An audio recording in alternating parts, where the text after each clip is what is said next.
Alright, g'day everyone. So today's lecture is, so Brijesh here, he's going to give you some sort of global feedback on the report. So he's gone over a cross-section of the reports, looked at a lot of them, so this lecture is going to be largely about what sort of was common errors made in that reporting. So all of these mechanisms we have, you have Brent's feedback on the reports, you have this lecture, you have the conversations that you can have with Brent and I yesterday and ongoingly. This is our sort of structure to help you guys improve your report writing in the space of this semester. Obviously you'll get feedback every time you write a report. We want you to go from where you were to a really good quality of report writing for design. And so this feedback is one of the aspects of that, as is all of the feedback you got on, written on your report and any other sort of correspondence you have. We want you to improve, and so today is all about improving your report writing and submitting the best Project 2 report that you possibly can. Cool? All right, Rich, thanks. Hi folks, can you hear me at the back? Oh, we might use some microphoning if we need.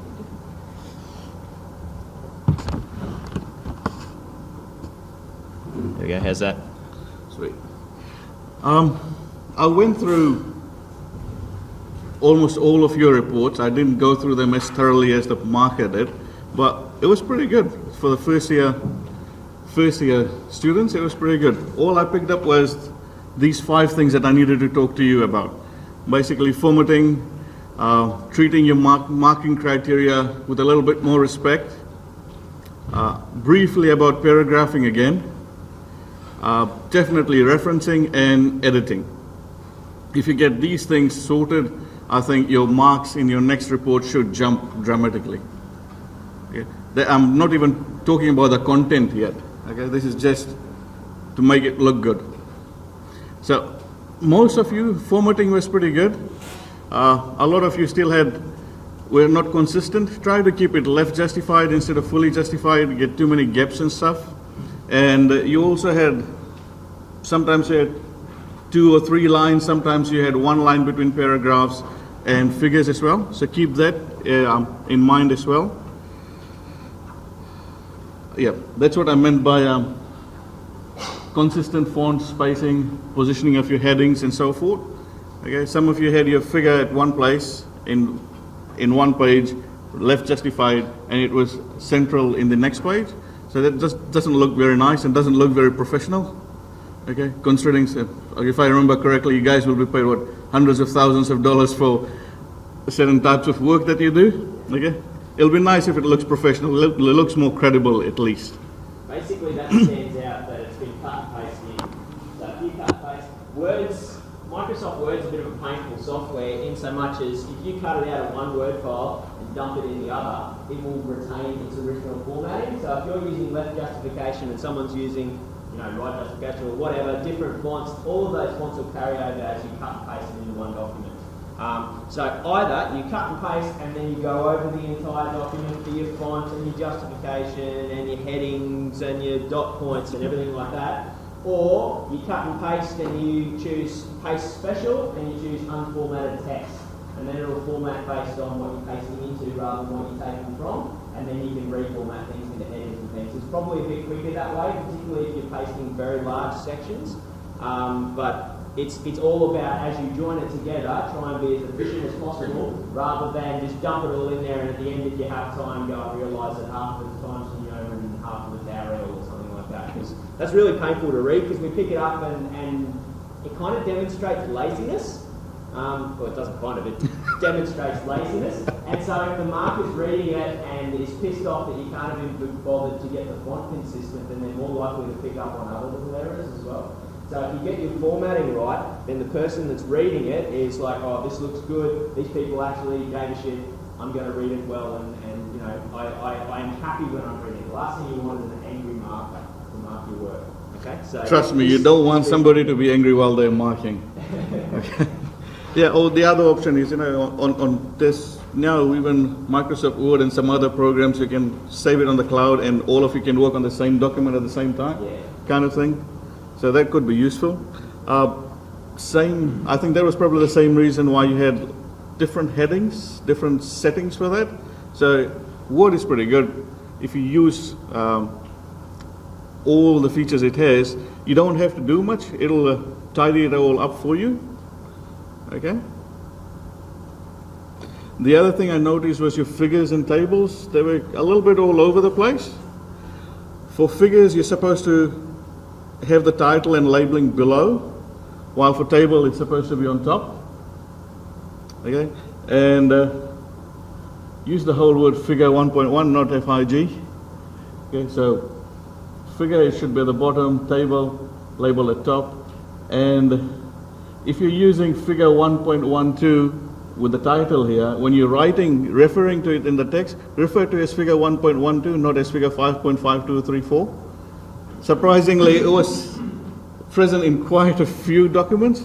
Okay, so just keep that in mind. I think if you get enough time to edit, those mistakes will go away.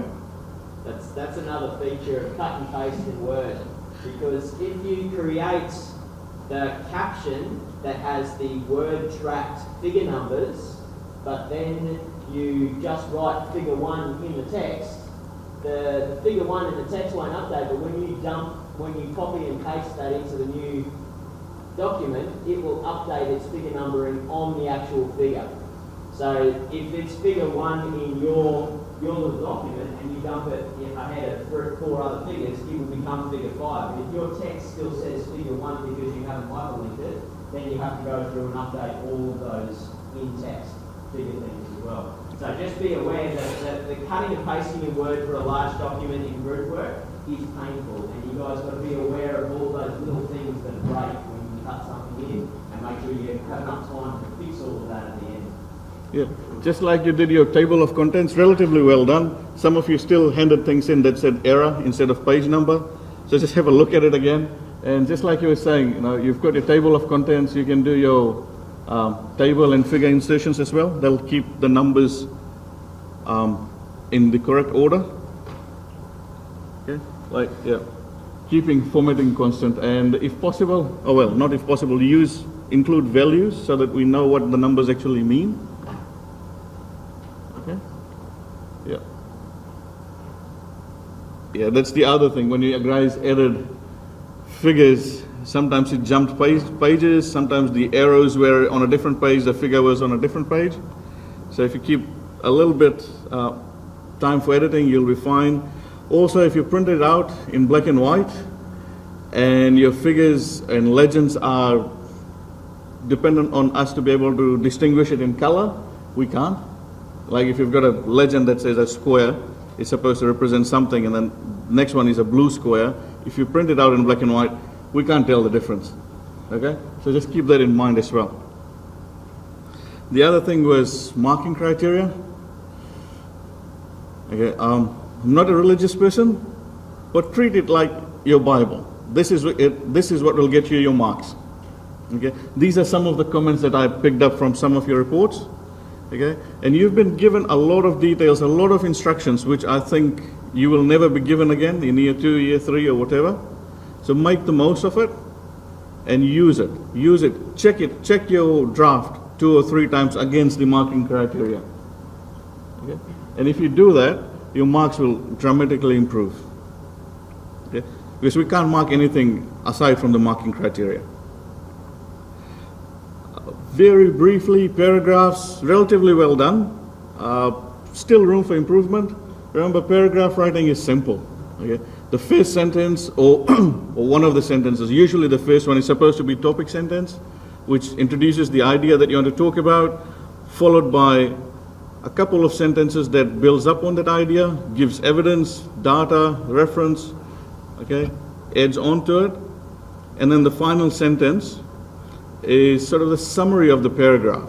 And if you get really good at it, it doesn't have to be just the summary of the paragraph, but it also links onto the next idea that you're going to talk about in the next paragraph. Okay, so if you can get this skill under your belt, your writing is going to be better than my writing, and I still struggle with this. Topic sentence, build up on it with evidence, with examples, with references, and then summarize it succinctly and link it to the next idea that's coming up. Okay. We talked about these things last time I met you, about redundancy, flab in writing, tense, and punctuation. Still room for improvement. Okay, so go back to that lecture. I think it's in your Learn JCU, and you have the handouts as well, to look at how to get rid of redundancy, flab, and tense. Okay, the correct tense. I still found some people using I, we, our. Okay, things that you don't need. Okay, that's something that you can go through in your own time. Okay, instead of gave a report, reported, saved as a catalyzed. Sorry. The biggest thing I thought everybody would get 10 out of 10 in referencing. I don't think anybody did. Okay, it ranged from, I think, 2 to 9. And it's a very easy place to score marks in. Okay? Firstly, you have to avoid you have to show that you didn't cheat, you didn't plagiarize anything. Most of you are pretty good at that. But when it came to doing in-text referencing, okay, some of the things that you cited in the text were not part of your bibliography or your reference list. Some of you just gave URLs, especially in the in-text. That never happens. Okay, the URLs are supposed to be, if you use it, in your reference list, okay, and not in your text. So if you could keep that in mind. Also, this library, this JCU library has spent a lot of time in helping students how to reference. If you go to the library website, there's a little tab that says referencing. You click onto that and you get all of these things. Okay? It helps you to reference in whatever style you want.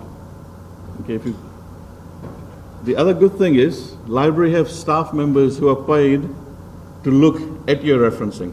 So if you finish your report in time, you can go to them, give them your report, they'll sit with you and quickly glance through if you've got your referencing correct or not. Okay? So make the most of it. They're there waiting for you. Some other students use it. Make sure you use it. That'll be getting 10 out of 10. The other thing, if possible, see if you can use EndNote or some other programs that'll save you time over the next 4 to 8 years that you spend at JCU to do your report writing and things. It'll save a lot of time in listing your reference list, doing your in-text referencing, and so forth. Show of hands who knows what EndNote is. Show of hands who knows what Mendeley is. Okay. Do we have JCU library resources on EndNote? Yes, there are actually classes that you can attend for an hour. It's a very boring class, unfortunately.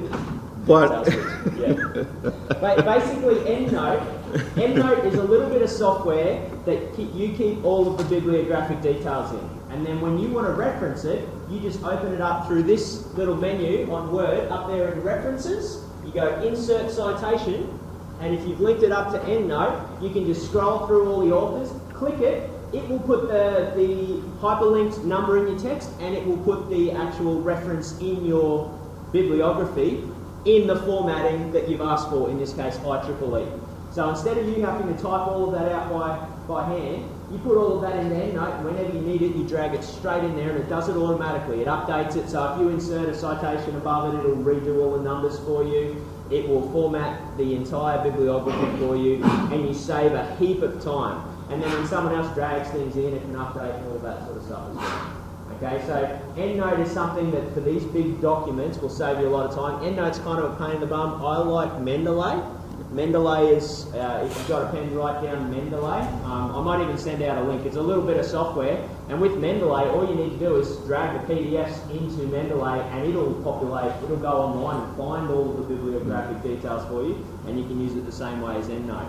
And there's a few other softwares, but those are the two major ones you can use. I just did a quick search. There's one software that actually does your IEE for you. Yes, cool. Yeah. I just didn't put it out over here. Yeah. So obviously everyone's sort of typing out longhand because you haven't learned EndNote yet. but the library runs these courses, and it's Yeah. very worth to go to one of those courses and actually learn how to use that, because it'll save you a heap of time for every one of these reports that you do from now on. Okay? Or you can, there's hundreds of YouTube videos and things on that sort of stuff as well, so you're more than welcome to teach yourself. Yeah, exactly. I just can't emphasize enough how much time it will save. And with that, getting 10 out of 10 in your reference will be a heck of a lot easier. The last part I wanted to say was editing. By the looks of things, maybe 5% or less than that actually did spend some time on editing. The rest of you didn't. It was a little bit obvious, but understandable that this first assignment, working in group, lots of things can go wrong. Ahead of Murphy's Law? Anything that can possibly go wrong will go wrong. Especially, forget about the rest of your life. In academia, it will happen. So you need to plan a little bit better. So that if your deadline is on a Friday, give yourself the deadline to be a week earlier. So that you can get your draft work done and spend that extra week, or more than likely something will go wrong. You won't finish on Friday. At least you'll finish on Monday. Then you'll have the next 3 or 4 days to do your editing. And it does take that long. It does take that long. Okay? So, as an example, how much time are you guys spending on this pump? So, building, designing, SolidWorksing the pump, right? Just the build to get those CDs together. You're probably spending maybe half. Let's assume you spend half your time on that and half your time writing the report. Now that pump obviously is part of the report as well as the build, but the pump itself is 7.5%, and the report's, what's that, 20% or something like that? Now that 7.5 is about the difference that you'll make between editing or not editing in your report. Alright? So the effort you spend on that, or a different example, how long did it take you to build your bridge? And the effort that you took to build that bridge is about equivalent to the bump that you'll get in grades for editing your report. Alright? So don't just treat it as one of those things that you just do at the end if you have time. It's actually, you're probably better off spending time doing that than something else, because it's worth that much marks. If you edit and you actually catch all of these things, you get your referencing marks, you get your bibliographic marks, you get your good English language marks, and there's a lot of percentage aligned with that. And plus, the person who's reading it actually can understand what you're saying. So you might be saying something that would be worth full marks, but if Brent or I can't understand what you're saying, you don't get full marks. Alright, so language is more than just words on a page, it's your communication, and if you're communicating inefficiently, you're not going to get full marks even if you've done good work. Alright, so that editing is really important. We might do an activity now, and then we can go into the next slides if that's okay. So, with the people next to you, just discuss a couple of techniques for editing that you've actually used. So what do you look at first? What do you look at last? How do you edit? And how do you plan to edit for this report? And then we'll give you a couple of extra little dot points. Alright guys, so fairly brief conversation. You guys have had maybe one experience with it. What do you look for first when you're editing a document? Anyone want to help?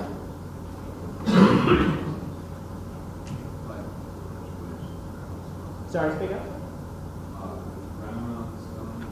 So grammar and spelling mistakes and things like that, that's fairly detailed level. What else do you try to catch in editing?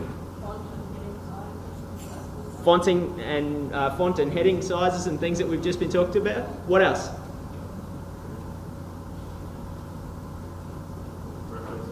Referencing, yep.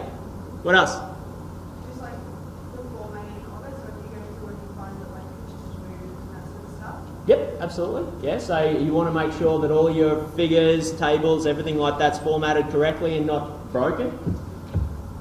Who talked about the marking criteria? Does the marking criteria have any place in the editing process? It should be the main thing on your desk, sitting right there. Edit, marking criteria.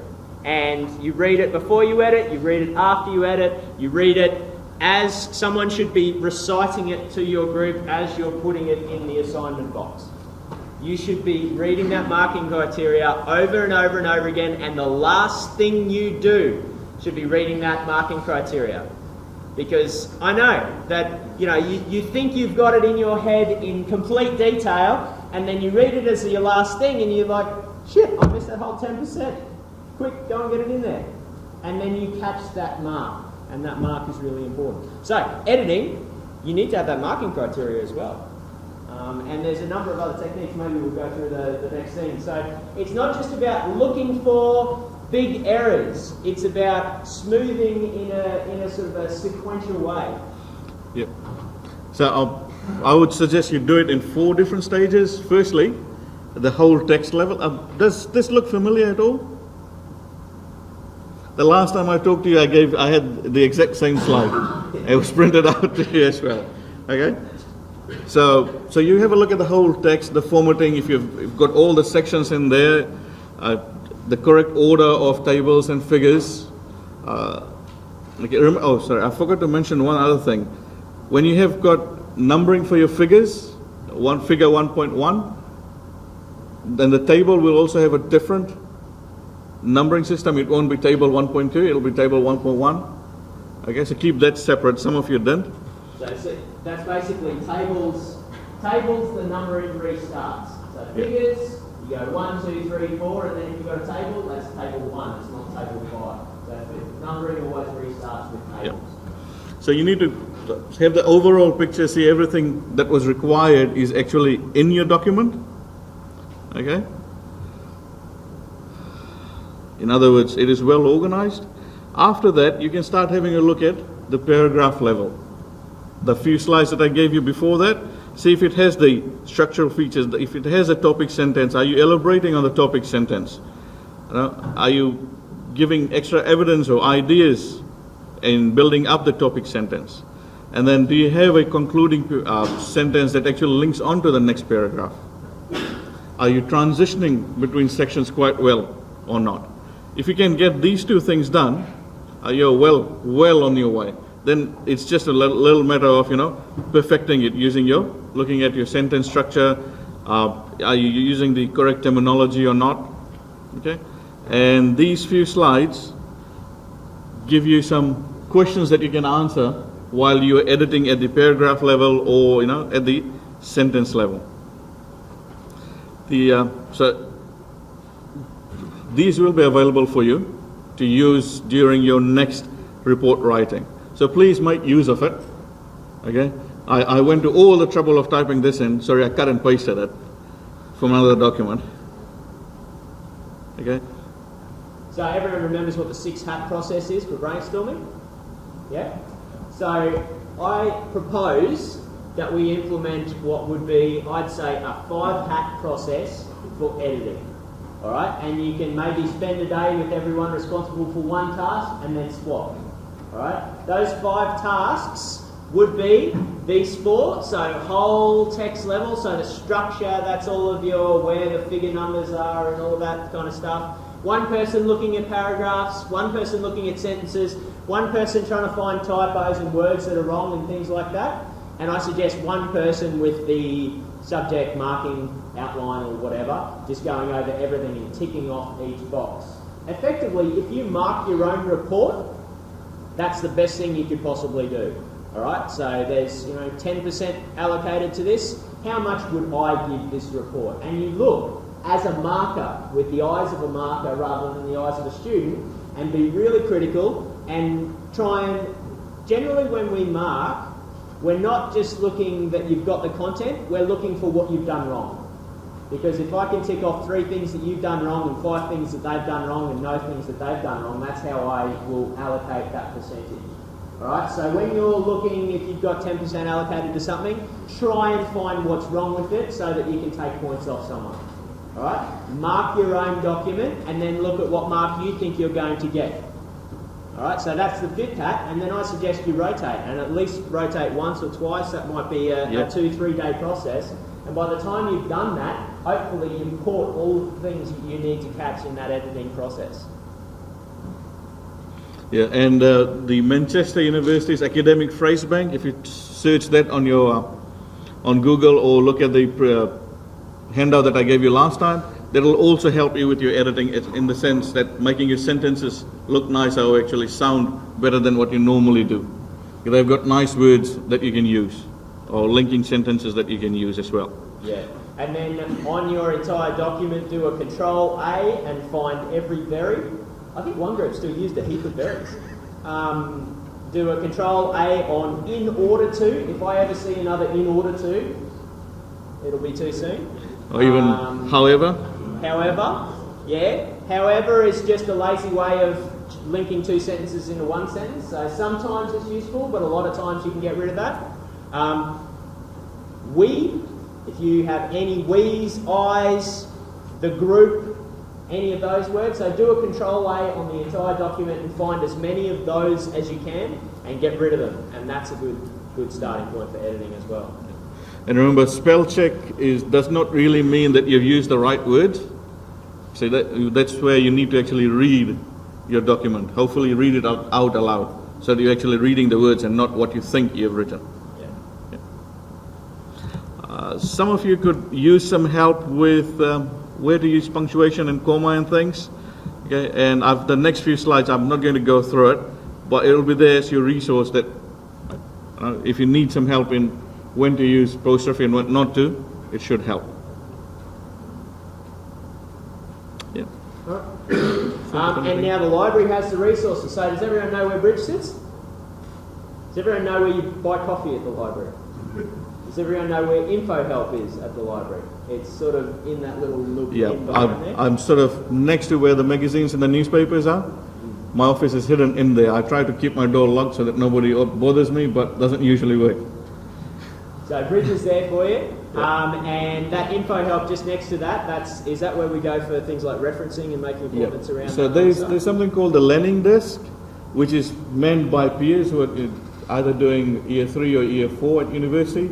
They can help with your grammar, your setup, and things like that. The library staff sitting next to the learning advice desk is the ones usually there from 10 to 4, I think, for referencing. Somebody will be there. They will help you with that. And for anything else, you can always just knock on my door. So please, please, please use those resources. So it's just another set of eyes, a set of eyes that is really familiar with this stuff. So Brent or I generally, or Bridge, can look through these documents and just pick it out. It just jumps out of the page at us. You guys haven't done enough of these for that necessarily to be the case. So it's 5 minutes, 10 minutes with one of these guys over in the library, and they'll just catch it and tell you what you need to do, and you can go away and fix it and save, 5% potentially in a document. We won't fix it for you, but we'll direct you how to fix tell it. you how to fix it. So that's a really useful resource, and one of those extra things that if you have that time at the end and you allocate time for editing, you can go and use those resources and get a far better document. And you can continue to use those for your entire university degree. And when you're doing individual stuff, it's a lot harder to catch it if you only got one set of eyes. You can go and use them as well. Okay. So really useful resources. Editing is so important, and please try in your new groups. The other thing is, in your new groups, you should have 4 or 5 reports from Project 1.